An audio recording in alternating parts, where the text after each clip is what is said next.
Day 992 of the Ukrainian War Map, also known as the Russo-Ukrainian War. Juzzie here, and today is another update as I take a simplified and down-to-earth approach to some of the most important happenings on the ground in Ukraine. So starting off, we'll take a look at those Russian losses, as currently Russia sits on more than 710,000 military personnel losses, which includes a wallopingly back-breaking 1,770 losses from the past day alone, thereby making Russia suffer its deadliest day since the start of the full-scale invasion.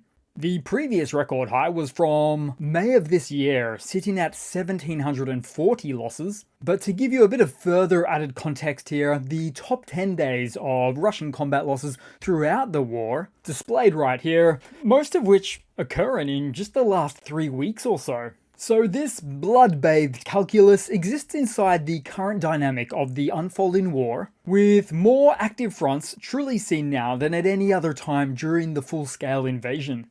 Then, as for Russian hardware losses, 4 tanks, 40 APVs, 34 artillery, and 119 soft-target vehicles to carry around all of the above-mentioned pre-elimination personnel of the armed forces of Russia.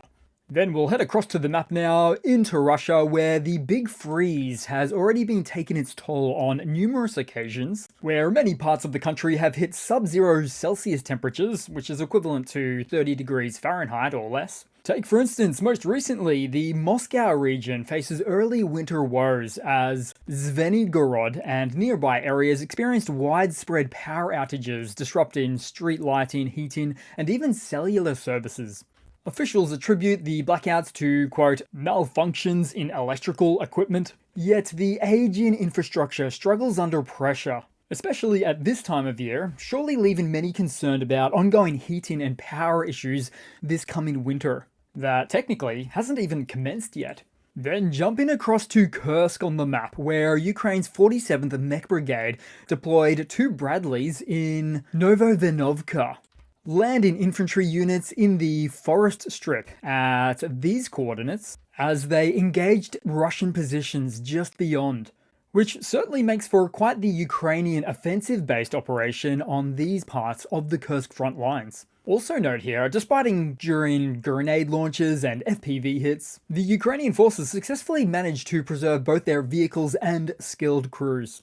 Then around the same time, and not far away at all, Ukraine's 225th Assault Battalion targets and destroys a Russian BMP-3 near Zelenyi, some 1.6 kilometers or precisely 1 mile southwest of the just previous mentioned engagement. But where we saw the escalation really ramp up, sort of, was from this footage of what's presumed to be a North Korean soldier, coming to us courtesy of a Ukrainian reconnaissance drone. Although unusually, there were some mixed reports on the location, either saying it was Kursk in Russia or Seladova in the Donetsk region of Ukraine. More likely than not from Kursk, but either way is an escalation of international proportions, given that, as a quick reminder, the United Nations Security Council has imposed sanctions prohibiting member states from hosting North Korean military personnel for training or combat purposes. Then with more on this topic, a lot of reports are surfacing now suggesting Russian and North Korean forces totaling 50,000 troops are gearing up for a counteroffensive in this oblast, aiming to reclaim territory lost to Ukraine. Despite their numbers, military experts warn that Russia needs at least 75,000 troops to succeed, as Ukraine's defenders remain well equipped and entrenched, making any assault likely to result in heavy casualties.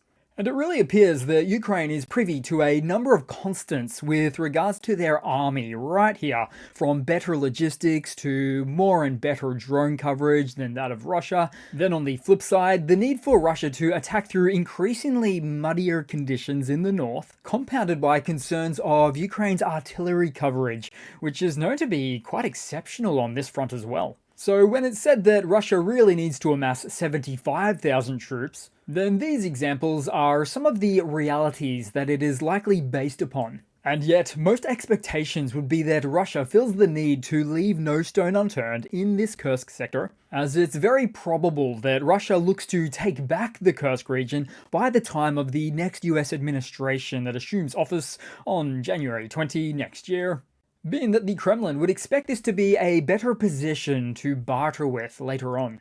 Then, taking a look around this part of the map, because somewhere in the Kursk, Ukrainian Special Operations Forces continue to destroy Russian logistics throughout the region, seen happening a number of times over because at a separate Kursk front, Ukrainian forces intensified their strikes on Russian vehicles, effectively blocking their movements. So the increase in these types of activities are said to now be compelling Russian troops to dismount and engage in combat on foot. Or at least compelling Russian officers to command their units to wastefully keep on the attack no matter what. Then headed into Ukraine and passing through the Oskil River, headed south on the map, as some further engagements flared up on the Terny front, where we saw Russian positions come under the more traditional small arms fire of close quarters combat, repelling what would otherwise have been Russian on-foot offensive attempts. Then in a change of pace at Toretsk, as footage from Ukraine's 4th Guard Battalion reveals the intense fighting in the village or town, where Russian forces are currently stalled in densely populated residential areas. The Ukrainian forces were notably in some pretty high spirits as well, displaying a bit of confidence, even to say, "Don't mess with the Cossacks," which is a reference to their Ukrainian history and culture, symbolizing the nation's enduring spirit of independence and resistance. Then, just immediately south of this location, at Nelepivka, as a Russian Akhmat all-terrain wheeled vehicle, the ZSTS, was destroyed. And the same was able to be said for a Russian BMP-1 infantry fighting vehicle and Buhanka van. Or misspeaking there, because it was 2 BMP infantry fighting vehicles that were really getting targeted from multiple angles by FPVs, as if to suggest that Ukrainian FPV operators were just chomping at the bit, waiting for their next target to arrive. Then headed just south of here, but somewhat further into the Russian rear at Semenivka, where another Russian vehicle catches fire after being struck by a Muramasa drone. So these are some of the FPV quadcopters that tend to stand out due to their large belly-strapped ordnance that are quite well known for taking out heavy armor, like that of even Russia's most modernized tanks. Then southwest of here to Krasny Yar in the Pokrovsk sector, as the battles rage with Ukraine's active targeting on Russian infantry positions, all of which includes a Ukrainian presence that is still, unquestionably, beyond where the front lines are drawn on this specific location on the map. And that is to say, well over a kilometer deep into Russian positions. Then headed further down the map to the Karakova direction as the Angry Beavers of the 46th Brigade launched a drone strike on a Russian fuel tanker near Maximilianivka, targeting it with precision, and done so all while special guests Leo and Brad observed the action, referring of course to the Leopard 2 tank and the Bradley M2 infantry fighting vehicle. And those Bradleys, they're really shown to have immense value in this war, which is something that we all started to clue onto when it had a direct encounter with Russia's finest, the T-90M tank, just last winter, that led to quite an embarrassing loss for the T-90. Many a meme were made. Then on to the Zaporizhia front, where Ukrainian forces strike a Russian concentration at Novolexandrivka, as reported by the main intelligence directorate of Ukraine and the Tavria grouping. The attack, comprising of cluster munitions, destroyed 2 heavy trailers, several armoured vehicles, including the lesser-known or operated BMD-4 armoured fighting vehicle. And I think, safe to say, on days like these, we're starting to see an increased prevalence of rear targeting of Russian accumulation points. Then also on the map, and somewhere at an undisclosed location, as a Russian soldier reveals the aftermath of a Ukrainian Baba Yaga drone strike on his dugout. So despite the operational challenges and slow movement speeds of this platform compared to others, if the Baba Yaga drone reaches its target, it delivers a devastating impact. Then on the topic of drones, let's head across to the news. We'll start out with some Ukrainian hardware news. So the first detailed images of a Ukrainian Morok long-range attack drone has surfaced, showing it landing in a field in Ukraine.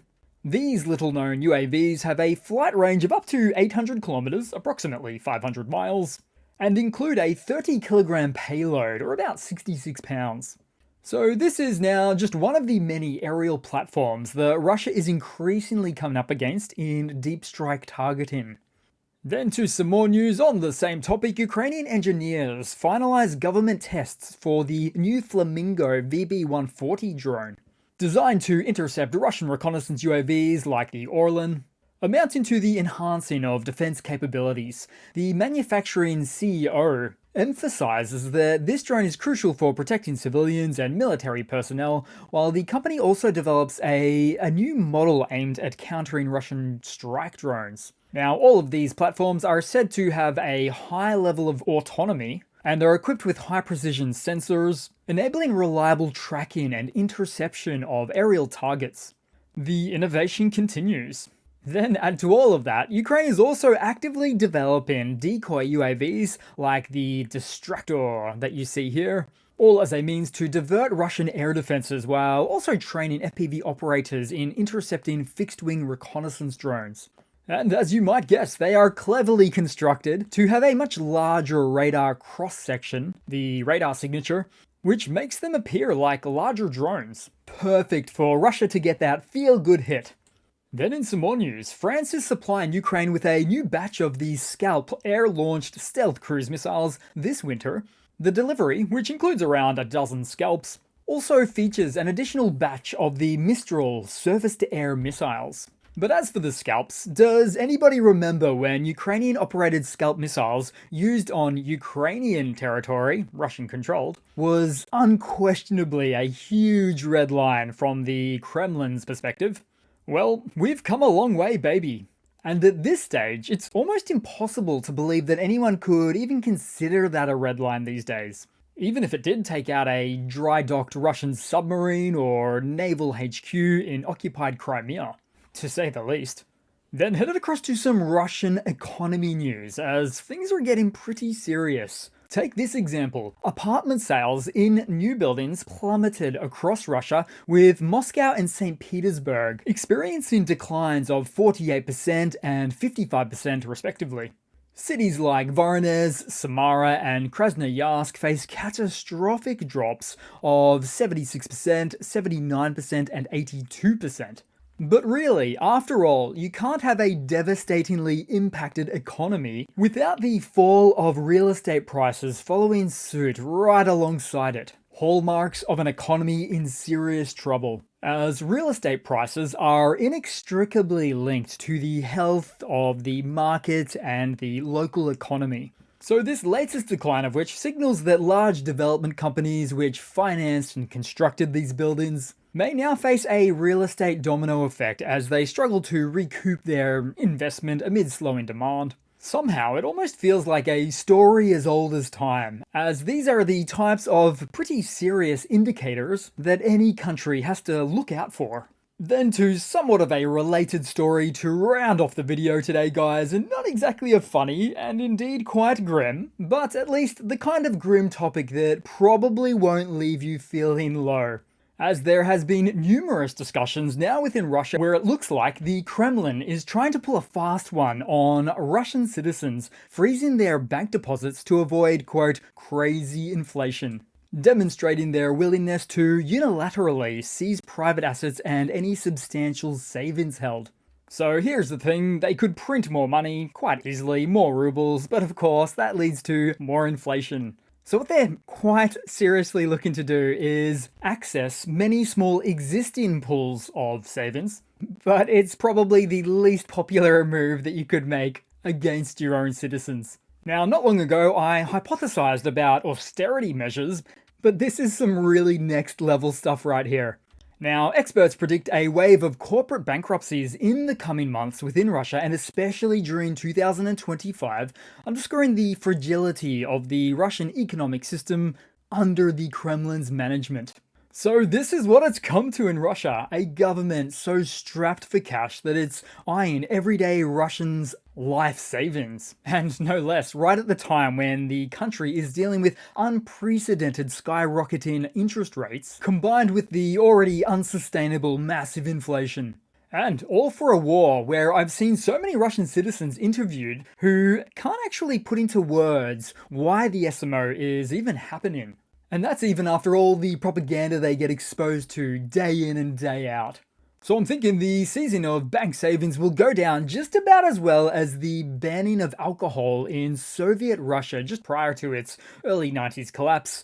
Not very well at all. So that's it for today, guys. Thanks again for watching. Please continue to like and comment. Thanks again for sticking around and all the support. And I do hope to see all of you guys, each and every one of you, there in the next one. Cheers.